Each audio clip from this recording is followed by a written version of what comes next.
আল্লাহ পাক রব্বুল আলামিন বলেন, ইন্নাস সালাতা তানহা আনিল ফাহশাই ওয়াল মুনকার, নিশ্চয় নামাজ আপনাকে সমস্ত খারাপ কাজ থেকে বিরত রাখবে।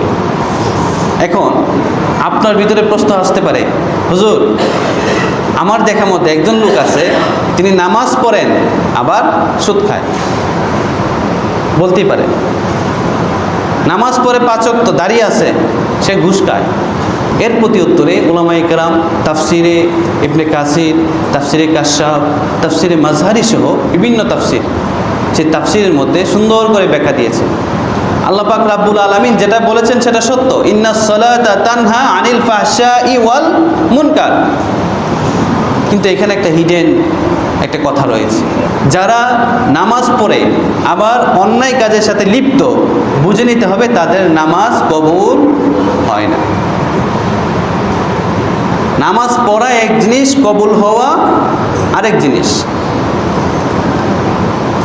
মুসলমান হওয়া এক জিনিস, মাকবুল মুসলমান হওয়া আরেক জিনিস। মাকবুল মুসলমান কারা?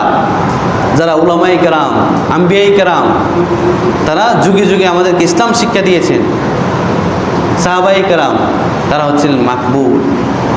আর আমরা মাকবুল কিনা সেটা এখনো জানি না। আল্লাহ হয়তো বা জানাইলে জানতে পারবো।